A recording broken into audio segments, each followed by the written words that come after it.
And welcome back inside the home office. I'm Craig D'Amico, and this is NEC Women's Basketball on the Run, a very special edition of NEC Women's Basketball on the Run. That's right. You got a special Super Bowl edition, special Valentine's Day edition, special 2/3 of the way through conference play edition. Very special, a ton going on and a ton to talk about here this week. Coming up on today's show, we will recap week 6 of NEC Women's Basketball action. We will give you the up-to-date playoff picture. We'll crown the top 3 stars, look ahead to a Valentine's Day weekend slate where there will certainly be no love lost as the race for the 2022 NEC Women's Basketball title heats up. And we will chat with the reigning, defending NEC Women's Basketball Player of the Year, Mount St. Mary's grad student Kendall Bresee, who will be dropping by. But first, it's time to break out the old paper, if that's still a thing, and let's check out the NEC Women's Basketball Week 6 headlines. The biggest game this week in terms of the standings was Thursday night inside the Stratus Arena as the first place Fairleigh Dickinson Knights hosted second place St. Francis Brooklyn Terriers. That's right, 1 versus 2 in the standings. The Knights, who were shorthanded, they were playing without Chloe Wilson, who was the league's 5th leading scorer. They jumped out to a quick 8-0 lead in the first quarter, but Coach Sim, she called timeout, settled things down, regrouped the troops, and the Terriers rebounded and eventually took a 21-15 lead after the first 10 minutes, shooting 50% from the floor in the first quarter. Now, St. Francis would go on to lead by as many as 11 points in the second, but the Knights would get to trim that deficit to just 1 going into intermission. At the end of the third, there was a fun little sequence where Rachel Niles drained a triple from the right corner with about 6 seconds left, but that left just enough time for the Terriers to go down the floor with a couple quick passes and answer with a long 3-ball of their own by Esther Varga. Then the game came down to the final minutes. 2:44 to play. Isabella Posset hit a 3 off a dish from Dimitrievich, tying the game at 51. Then about 25 seconds later on the other end, Sierra D'Angelo untied it with a 3-ball for the Knights. The Terriers, they had some chances late. Kalia Edwards missed a 3. Nev Dimitrievich, she was off on a layup and a 3. And then Madison Stanley came up clutch, making a free throw with 8 seconds left to open it up to a 2-score game and seal the deal. The Knights tamed the Terriers 55-51. Rachel Niles led the way for FDU with 20 points. Stanley finished with 18 and 8 as the Knights improved to 10 and 1 in league play. And then on Saturday, FDU was back at it, defeating Central Connecticut State 72-35. The 37-point margin of victory is tied with Merrimack Bryant back in late January for the largest margin of victory in a conference game this season. Now, the game besides the margin of victory was notable on 2 fronts. First came in the third quarter. Madison Stanley becoming the 19th player in FDU women's basketball history to reach 1,000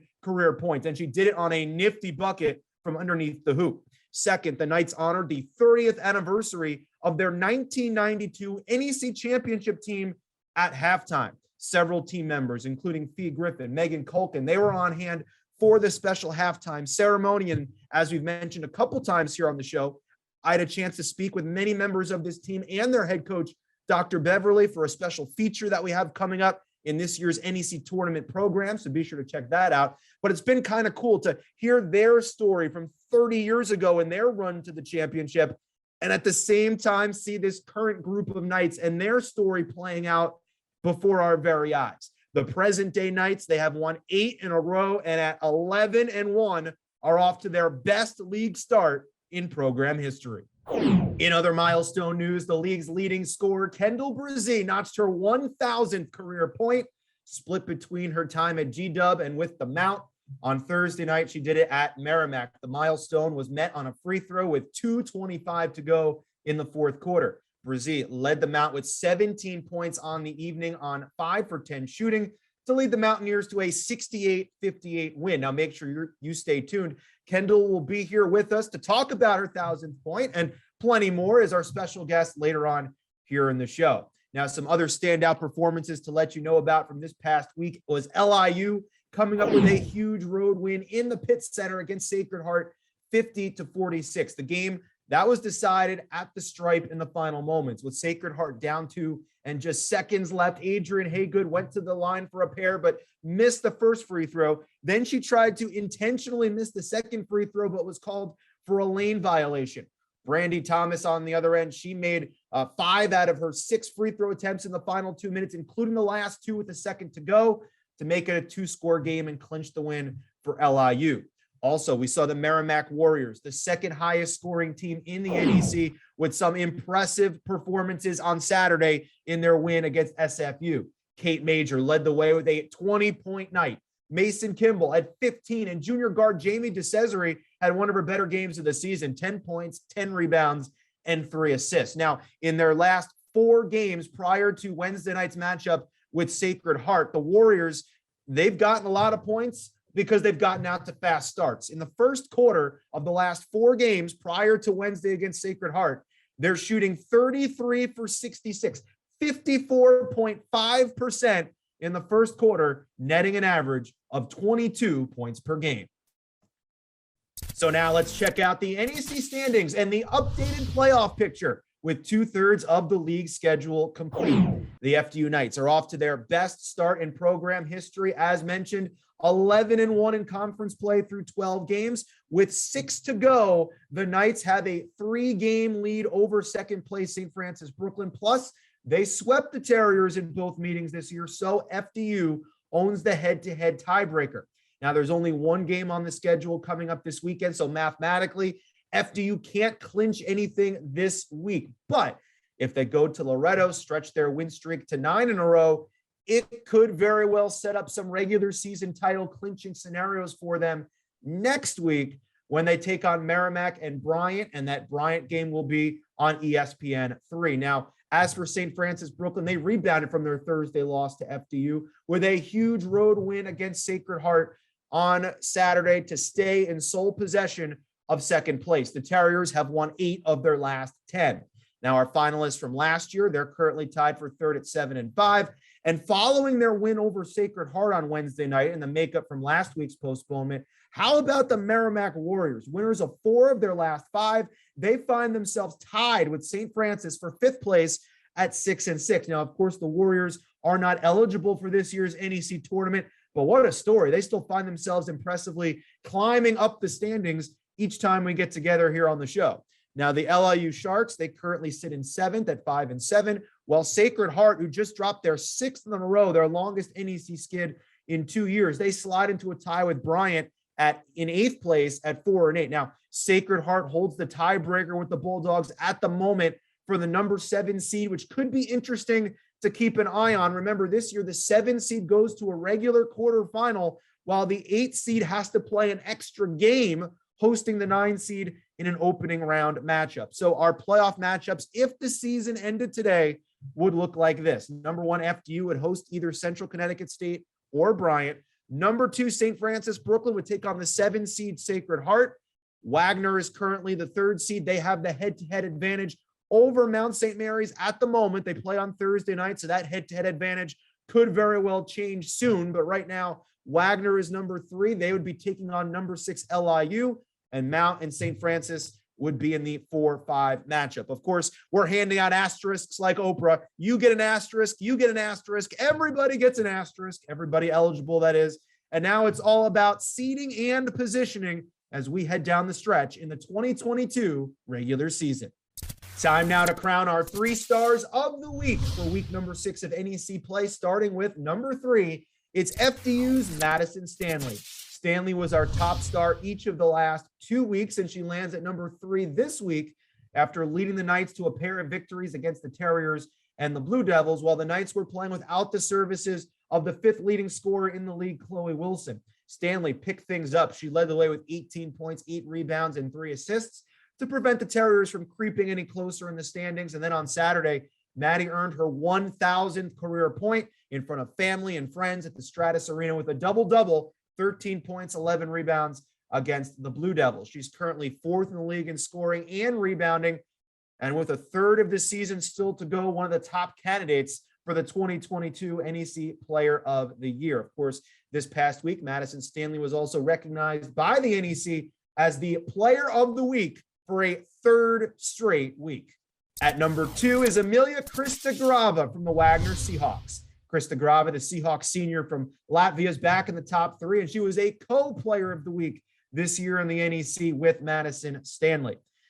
Krista Grava is back in our top three, the number 2 star here this week. She had her highest scoring conference weekend of the year, 23 points, 6 rebounds against Central Connecticut. And then she followed up with 16 points, 5 rebounds against LIU.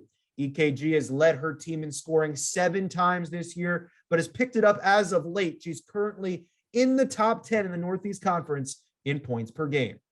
And our number 1 star of the week is Kayla Agantovich from Mount St. Mary's. The 6th-year grad student from the Mount is our number 1 star of the week. Agantovich has been around the old Emmitsburg campus so long, I think the administration is trying to give her tenure. Kayla scored 14 points and 6 rebounds against Merrimack, and then followed that up with 17 points, 7 rebounds, and 3 assists against the Bulldogs. But it's not just that. Her ball handling, boxing out on rebounding and free throws, the hustle plays. When she shoots the ball, she makes her shots at a high percentage. She's just playing phenomenal. This past weekend was the first time in her career that she's had back-to-back double-digit scoring games in conference play in the same weekend. Now, she's had back-to-back double-digit scoring games before, even in conference play, but never in the same weekend, the same 48-hour span. Kayla is averaging 9.2 points and 3.8 rebounds, her best scoring average since 10 points per game back in 2018. And this past weekend, she just crossed over the qualifying mark for the league leaderboard. So currently, she's leading the league in field goal percentage shooting at 54%. She's number 1 in 3-point shooting at 49%. And she helped the Mount sweep the NEC's New England institutions this past weekend. Kayla Agantovich, our top star of week 6. And keeping with the Mount, we are now joined by our special guest this week, the reigning, defending NEC Women's Basketball Player of the Year, Mount St. Mary's grad student Kendall Bresee, and her dog joining us there in the background. Kendall, thank you so much for joining us here today. Thank you for having me.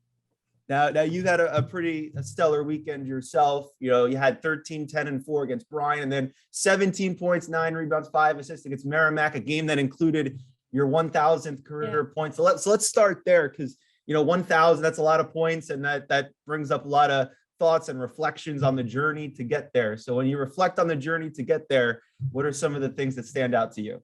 Yeah, I mean, what a journey it's been. You know, I started at a school that I thought I was going to be at for all 4 years. And then I ended up here at the Mount. And looking back, this is my 5th year actually playing, and it's been a journey, but I'm so grateful for it. And my 1,000th point, it was amazing. It was an amazing day, and I couldn't have done it with a better coach and a better team. So I'm super excited and grateful for that. And it came at the end of that game on a free throw. Now, when you went to the free throw line, did you know where you were? Did you know you were 1 away? I had no idea. I mean, I had no idea that I was going to get it that game. I honestly didn't even know how many points I needed. The only reason I knew is I checked my phone after my game. And then of course my whole family was texting me, because I think the announcers talked about it. So that was the only really reason I knew. Now, big weekend for yourself, as we mentioned, but Isabella Hunt had a double-double against Bryan. She had a big weekend. Kayla Agantovich, she was our top star of the week here on our show. A player like yourself coming back for an extra year, and, you know, having Kayla back and her experience and her leadership on and off the court, what has that meant to the team? Yeah, it was crazy. So after last year, we were me and Keeks were in the room, Kayla, and we were like, are you going to stay another year? Are we going to do it? If you stay, I stay. We were going back and forth. So having her back has been amazing. Like you said, she's a leader, and she's been at the Mount for 6 years, and she knows all the ins and outs, and she's a great leader on and off the court. So just having her there with me has been amazing. And like you said, Isabella Hunt had a great week, and I'm so proud of her, because, you know, she's been tough on herself, and it's been a tough road. We have some great posts in this league, and she's young. She's only a sophomore, but she's, I think she's finally finding her footing. So I'm so proud of her.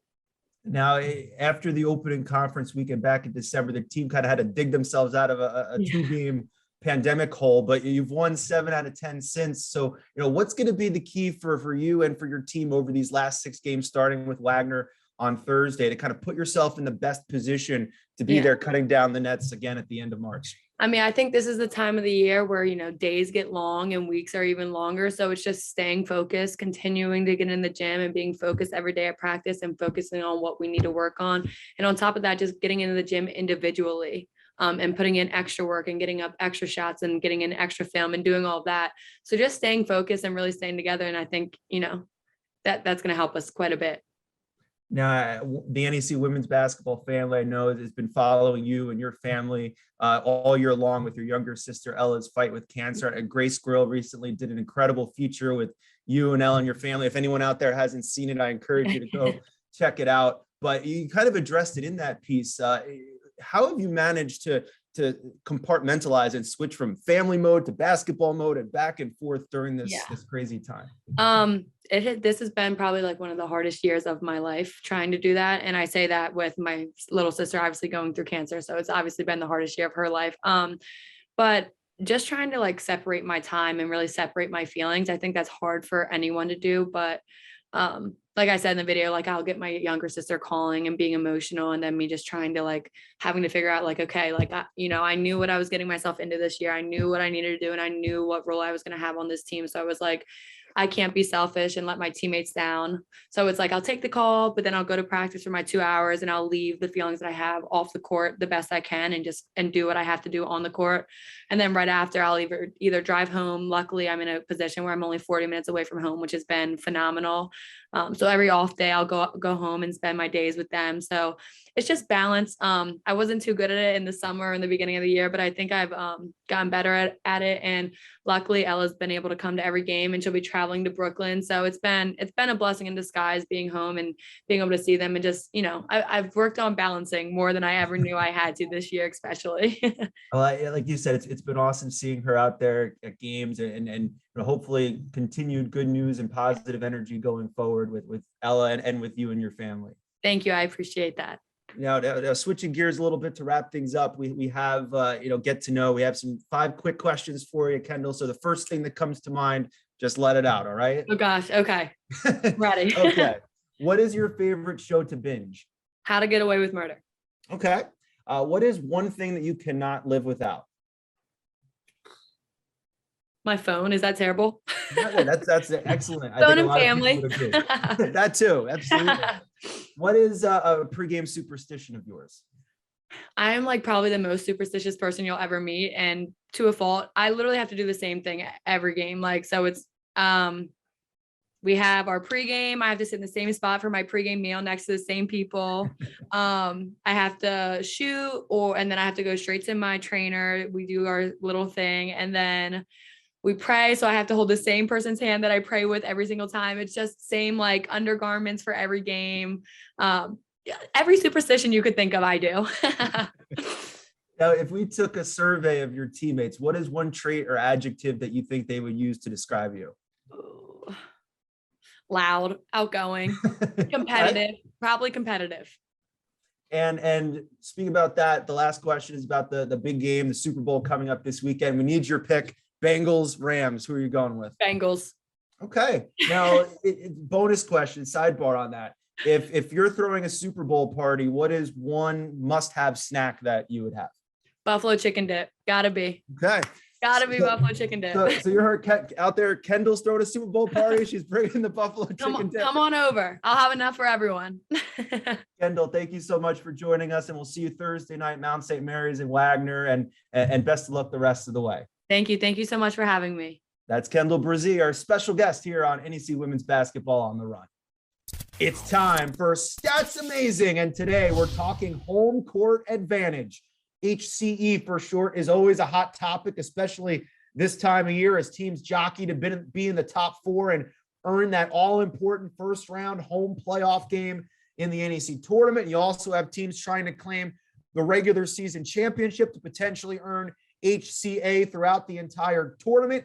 And even this year, it's unique because even at the bottom of the standings, the number 8 seed is looking to have the home court advantage over the number 9 seed. But this year in conference play so far, believe it or not, the road teams have actually been the ones with the advantage. Home teams are only 22-26 in conference play. And there's only 3 conference teams who have a winning league record on their home court.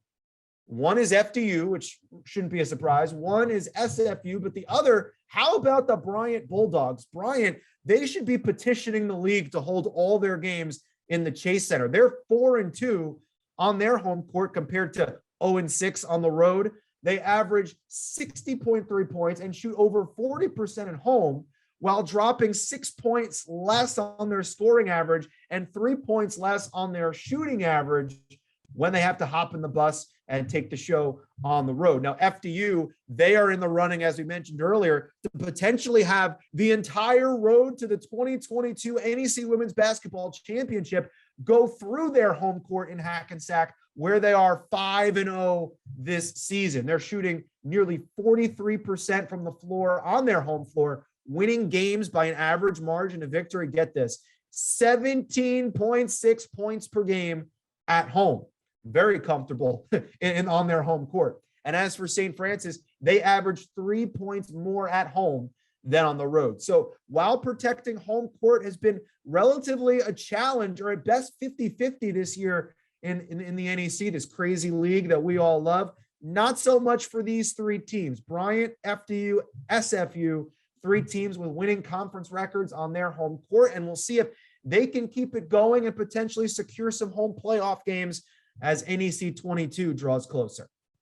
Only one game on tap for each team this week. The action gets started on Thursday night with a championship game rematch as Wagner makes a return trip to Emmitsburg, Maryland for the first time since last March to play the Mount. Mount St. Mary's came away with a decisive 70-38 win in last year's final to claim their fourth tournament title and first since 1995. This year, they were scheduled to meet on New Year's Eve on Staten Island as part of the league's opening conference weekend, but Mount ended up having to forfeit that game to the Seahawks, and they've been trying to dig themselves out of that early season hole ever since. But as we talked with Kendall earlier, they have done just that. They've won 7 of their last 10, and they feature the top scoring offense in the league. Now, Wagner started 4-0. They went on that immediate slide, but since then, they've won 3 straight and 3 out of their last 4, and they have the number 2 scoring and the number 2 field goal percentage defense. So hot offense versus very stingy defense, and the key could come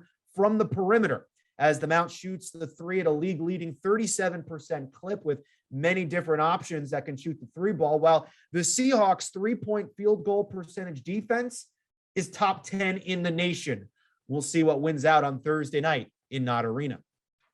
On Friday, 4 games are on the schedule, including the 29th annual Battle of Brooklyn between St. Francis Brooklyn and LIU. The Terriers lead the all-time Battle of Brooklyn series 15-13 and have won the last 5 battles in a row and 8 out of the last 9. LIU hasn't won in this series since 65-62 in overtime back in 2016.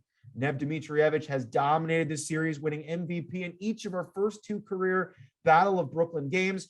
14 points, 9 rebounds, 15 assists back in 2020, and then 20 points, 5 rebounds, 6 assists a year ago. Now, Nev was shaken up at the end of the game Saturday against Sacred Heart, but if she's healthy and good to go, and she goes off again in Brooklyn this weekend against the Sharks, she would join LIU's Tamika Dudley as the only 3-time MVP in series history. Now, the Terriers won the unofficial battle earlier this year at LIU, 59-53. Kayla Edwards had 17 points, and Amaya O'Brien for LIU made quite the first impression, netting 16. We should also note that while no plans have been made official, this could very well be the final battle between these 2 rivals inside the Daniel Lynch Gym on Remsen Street in Brooklyn Heights. In other action, the Knights will put their win streak on the line in Loretto against the Red Flash, who are back at home after playing their last 3 straight and 5 out of their last 6 on the road. And we talked earlier, the Red Flash, one of the better home teams in the league this year. Merrimack will visit Central Connecticut State, and the Pioneers will battle the Bulldogs. This game could be huge for NEC tournament seeding and positioning down the road. Of course, all games will be available on NEC Front Row and the NEC On the Run app. That'll do it for this week. I'm Craig D'Amico, and we'll see you right back here, as always, next week for another brand new edition of NEC Women's Basketball On the Run.